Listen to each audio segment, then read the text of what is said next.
Queridos amigos e amigas, bom dia, é a hora da Ave Maria, rezemos juntos. Em nome do Pai, do Filho e do Espírito Santo, amém. O anjo do Senhor anunciou a Maria e ela concebeu do Espírito Santo. Ave Maria, cheia de graça, o Senhor é convosco. Bendita sois vós entre as mulheres, bendito é o fruto do vosso ventre, Jesus. Santa Maria, Mãe de Deus, rogai por nós, pecadores, agora e na hora de nossa morte, amém. Eis aqui a escrava do Senhor. Faça-se em mim segundo a vossa palavra. Ave Maria, cheia de graça, o Senhor é convosco. Bendita sois vós entre as mulheres, bendito é o fruto do vosso ventre, Jesus. Santa Maria, Mãe de Deus, rogai por nós, pecadores, agora e na hora de nossa morte. Amém. E o Verbo de Deus se fez carne e habitou entre nós. Ave Maria, cheia de graça, o Senhor é convosco. Bendita sois vós entre as mulheres, bendito é o fruto do vosso ventre, Jesus. Santa Maria, Mãe de Deus, rogai por nós, pecadores, agora e na hora de nossa morte. Amém. Rogai por nós, ó Santa Mãe de Deus, para que sejamos dignos das promessas de Cristo. Oremos. Infundi, Senhor, em nossas almas a vossa graça, nós o suplicamos, para que nós, que conhecemos pelo anúncio do anjo a encarnação de Jesus Cristo, vosso Filho e nosso Senhor, cheguemos por sua paixão e morte de cruz à glória da ressurreição da carne. Pelo mesmo Cristo nosso Senhor. Amém. Em nome do Pai, do Filho e do Espírito Santo. Amém. Queridos irmãos e irmãs, primeiro domingo da Quaresma, vamos nos alimentar hoje com a Palavra de Deus e eu compartilho com vocês a homilia do primeiro domingo da Quaresma do ano passado. Penso que recordar a Palavra de Deus sempre faz bem. Escutemos. Queridíssimo diácono Lino, meu querido irmão Pedro, os queridos irmãos e irmãs. Nós começamos na quarta-feira passada o tempo da Quaresma, com a quarta-feira de cinzas, e na missa essa foi a oração que nós rezamos. Concedei-nos, ó Deus Todo-Poderoso, iniciar com este dia de jejum o tempo da Quaresma, para que a penitência nos fortaleça no combate contra o espírito do mal. E isso que nós pedimos na quarta-feira de cinzas e nos dá o tom da Quaresma, nós vemos hoje representado no Evangelho que nós acabamos de ler. O Evangelho desse combate entre Jesus e o espírito do mal. E é interessante nós percebermos, São Marcos e São Lucas fazem questão de frisarem bem isso, que quem levou Jesus ao deserto para o combate foi o Espírito Santo.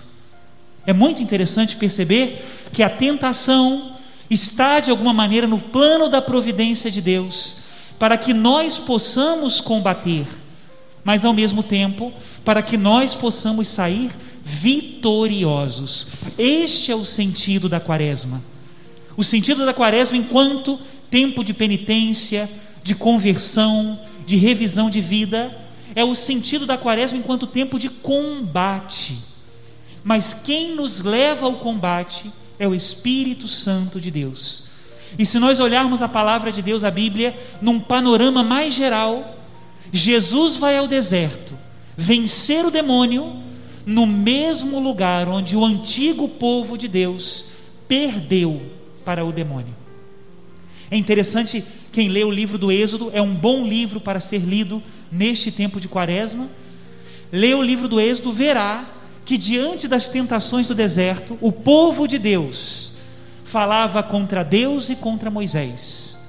E agora Jesus, nestes 40 dias de jejum no deserto, não fala contra Deus e contra Moisés, a palavra do Antigo Testamento, mas é aquele que eleva a Deus uma confissão de fé e de louvor, porque vence. Jesus não precisava ser tentado. Ele é o Filho de Deus, ele é o vitorioso, mas ele entra no deserto, combate e vence, para que nós também possamos entrar no deserto, combater e vencer. Este é o sentido da Quaresma, né? Partilho com vocês, e vai ser minha partilha hoje até o final das últimas missas de domingo, porque Deus é muito bom conosco, né? Hoje de manhã eu estava rezando e o Senhor me apresentava uma questão, e eu dizia para Ele: mas Senhor, isso é tão difícil. E aí, parece que eu escuto, né? Parece que eu escutei Deus falando. Quando nós rezamos, nós escutamos Deus. De algum modo sim, é no coração, mas sim. Eu escutava Deus que me dizia: você deveria ter respondido: eu confio em vós. É outra coisa. Quando nós vemos o deserto e comparamos a dificuldade com as nossas forças, o mais natural é: eu não dou conta, é difícil, eu não vou conseguir. Mas o foco está errado. Quando eu olho o deserto e vejo as dificuldades, eu preciso saber que o Espírito me conduz ao deserto, que Deus está comigo. Como nós rezamos e cantamos melhor hoje no Salmo, no momento da minha dificuldade, Deus está ao meu lado. Eu confio em vós. Deus batalha conosco, meus irmãos, e essa é a verdade, né? Jesus, então, nas suas tentações, desmascara as nossas tentações, para que nós possamos lutar bem. Vamos então percorrendo as tentações e entender o que o Senhor está me pedindo nesta quaresma. Primeira tentação: transforma estas pedras em pão. Padre, o que poderia ser essa tentação para mim hoje? Bom, sem dúvida, penso, essa tentação, ela é como uma imagem de nós que muitas vezes reduzimos o horizonte da nossa vida simplesmente ao bem-estar.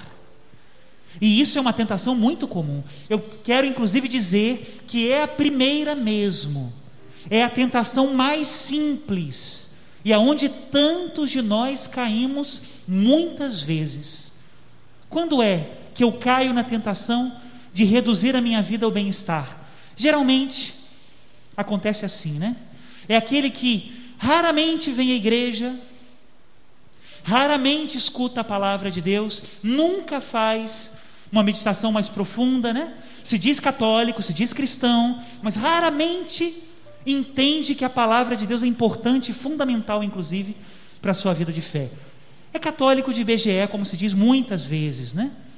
E o que acontece no momento da tentação?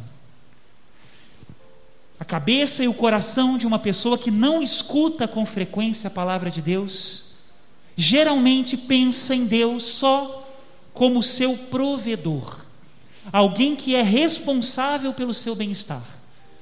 E na hora da primeira tentação, ou melhor, da primeira provação, daquilo que não dá certo, o que surge imediatamente no coração assim? Por que Deus permitiu isso comigo? Por que isso veio acontecer comigo? É uma revolta que é fruto de alguém que está longe. Não está longe porque Deus está longe, Deus está perto. Mas se eu não escuto a palavra do Senhor, se eu não recebo os sacramentos, se eu não me esforço, se ser cristão não supõe esforço nenhum, meu irmão, minha irmã, você está longe sim. E é normal que diante da dificuldade, a provação te tire ainda mais da presença de Deus. Por que comigo? Deus deveria me garantir o meu bem-estar. Essa é a primeira tentação. Mas o Senhor precisa aproveitar essa tentação para que você volte para Ele, para que você entenda que precisa estar com Deus. Se hoje aparece na sua vida uma provação, uma tentação e uma dificuldade, o teu caminho não é se revoltar e dizer: por que Deus faz isso comigo? O teu caminho é se aproximar de Deus, ouvir de novo a palavra e procurar o entendimento, porque é certeza pétrea de fé que Ele não te abandonará. Agora, se eu estou passando por um problema, talvez seja o Senhor me trazendo para perto e me dizendo: meu filho, vem cá, porque agora eu vou te mostrar quem é você e quem sou eu para você. Quaresma é tempo de purificação. E muita gente fala: mas padre, que história de purificação é essa? Me explica. Te explico agora. Quaresma é tempo de você reconhecer quem é você e quem é Deus. Essa é a questão. Que imagem de Deus tem na cabeça e no coração deste homem, desta mulher que raramente medita as coisas de Deus? Que imagem de Deus tem no coração e na cabeça dessa pessoa, né, quando passa por um momento de provação? muito parecido com a minha cabeça e com o meu coração, por isso eu tenho que vigiar sempre. Porque é fácil reduzir a Deus e colocá-lo do tamanhozinho do meu bem-estar. Para vencer isso, o Senhor nos ensina: não só de pão vive o homem, mas de toda a palavra que sai da boca de Deus. Vencemos a tentação meditando essa verdade. Segunda tentação, eu vou trocar um pouco a ordem do Evangelho, porque é mais pedagógico. Vou tratar que na segunda tentação, aquela em que o demônio leva Jesus para o alto do pináculo do templo e diz: atira-te abaixo, porque os anjos te socorrerão, te carregarão pelas mãos. Se a primeira tentação ela é pouco religiosa, muito pouco religiosa, né? A segunda tentação é muito religiosa. Vocês notaram como o diabo de repente virou pregador do Evangelho? Citou 2 vezes a Escritura, levou Jesus para o templo. Olha, gente, quem olha pela capa pode julgar errado o livro. Alguém que me leva para o templo e cita 2 vezes a Escritura, talvez só pode ser gente boa. E de repente, usando essa roupagem religiosa, o diabo tenta Jesus. Qual é então, padre? Me explica, qual é na minha vida essa tentação? É a tentação de controlar Deus, de querer fazer de Deus o que você quer. É querer ser mestre de Deus e dizer o que Ele deve fazer. Essa é a tentação. E meus irmãos, tentação muito grave, porque quando eu rezo, é para ser servo de Deus, é para ser súdito de Deus, é para ser discípulo e filho de Deus, e não o contrário. Quando é que acontece então, padre, na minha vida esse tema de querer controlar Deus? Olha, é sutil no início, hein? Começa com uma oração até católica. Algumas orações que nós inclusive encontramos em santinhos católicos. Começa por aí. Depois vai para correntes de oração, e tem que acender uma vela não sei quando, não sei onde, não sei de que tamanho, e tem que ser em cima da cabeça, embaixo da cabeça, não pode ser atrás, não pode ser na frente. E de repente eu começo com uns pirim-pim-pims, querer controlar o que Deus vai fazer. E eu começo por aí, mas eu vou mais fundo. E de repente já estou fazendo simpatias, e já estou procurando gurus e feitores do mal, que geralmente são charlatões, graças a Deus inclusive, melhor assim. Mas eu vou me afundando. E aquele que diz e pensa que inicia querendo controlar a Deus, na verdade, se torna servo do diabo. Geralmente a propaganda é assim, né? Traz dinheiro, não é assim? Desamarra caminho, né? Traz a pessoa amada em 3 dias. Não sei se já cumpriram o prazo alguma vez, mas está lá na propaganda, né? Cuidado com isso. Deus não é meu servo. Eu sou servo de Deus. Se eu acendo velas e rezo, é para eu ser mais fiel, para eu me converter a Ele, e não Ele se converter a mim. Roupagem religiosa que inverte os papéis e me faz servo do demônio. Muito cuidado. E digo para vocês, essa história que agora é moderna, né? Magia branca, padre. Lei da atração, astrologia católica. Gente, pelo amor de Jesus, os padres, né, os santos, inclusive da Idade Média, falavam de astrologia, Santa Idelgarda de Bingen e outros mais, mas quando falavam de astrologia, estão falando do que hoje nós chamamos de astronomia. É outra coisa. Mais importante do que a estrela com a qual você nasceu, é o médico que fez o seu parto. O médico que fez o seu parto pode fazer mais mal a você no dia do seu nascimento do que a estrela que você nasceu. Pelo amor de Deus. E o Senhor nos ensina a vencer essa tentação com a palavra que diz: não tentarás o Senhor teu Deus. Não é você que controla Deus, não é. E Deus também não te controla, te convida, te ensina. E a terceira tentação, essa cai a máscara. O diabo já não aguenta mais ficar fingindo ser um cara religioso. Não dá mais. Cai a máscara do diabo, ele mostra todos os reinos da terra e diz: tudo isso será teu se prostrado me adorares. Aí já não tem mais jeito, já não dá mais para fingir. O diabo aqui perde, porque se mostra. Ele que é mentiroso, perdedor e covarde, quando aparece, perde. Mostra quem é. E essa é uma tentação. Como é que é isso na minha vida, padre? Você já deve ter escutado essa frase. É de um escritor da modernidade, dizem que é filósofo, nada de filósofo, mas que diz: os fins justificam os meios, né? Essa é a tentação. Achar que um final bom pode justificar um meio ruim. Está errado. Nós poderíamos pensar: bom, se Jesus dominar então todos os reinos da terra, vai ser ótimo. Ele vai implantar um reino de paz, de justiça. Ele vai fazer o bem aos pobres, por exemplo, né? No final das contas, desde que a finalidade seja boa, o que está pelo meio do caminho não interessa, padre. Interessa sim. Se é bom o que eu procuro, deve ser bom o meio pelo qual eu chego a isso. Eu não posso, por exemplo, prender um criminoso usando mentiras. Está errado. Está muito errado. Os meios precisam ser bons para a finalidade ser verdadeiramente boa. Senão nós estamos fazendo um trato com o mentiroso, com o demônio. E na hora em que nós precisarmos nos salvar dele, já não teremos meios para fugir.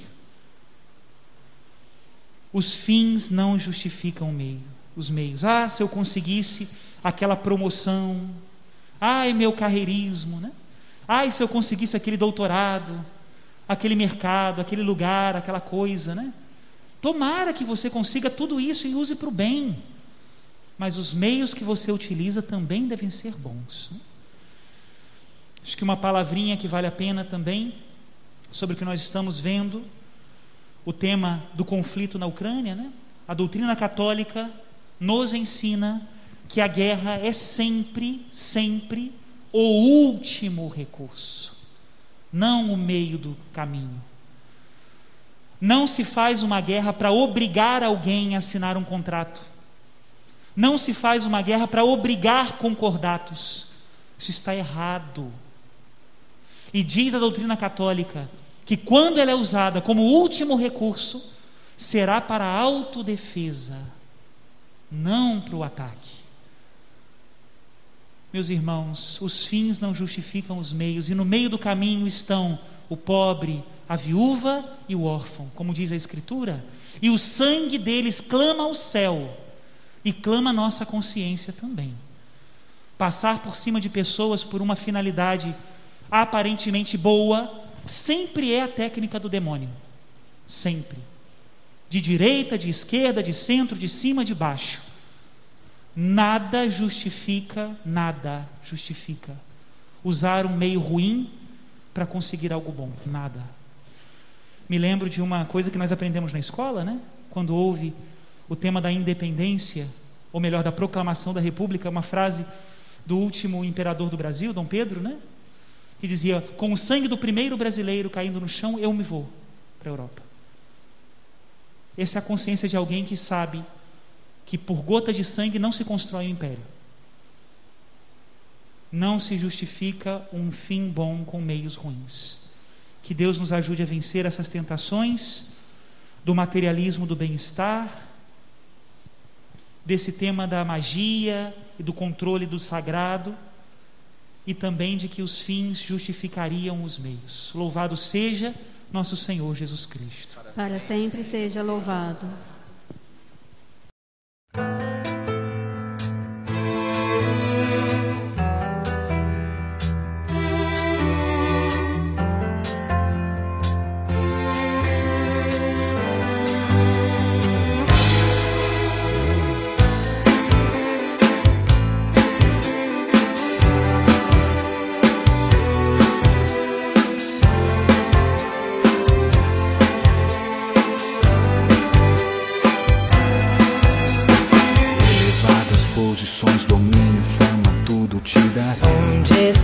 Teu coração, riquezas e astúcias, trama, tudo isso te darei. E se queres ser perfeito, deixa tudo e me segue, e terás a vida em mim.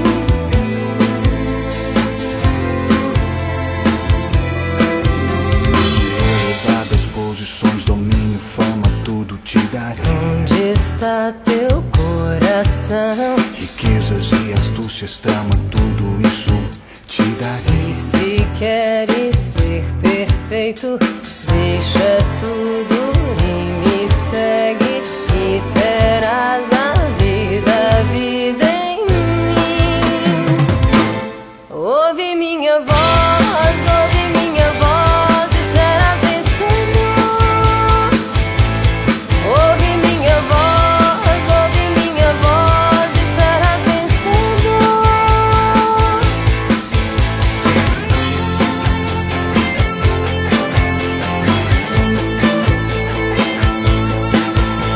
Prazeres, fantasias, seduções, tudo te darei. E se te perderes, Magias, ilusões, distrações, tudo isso viverás. isso é vida ou morte.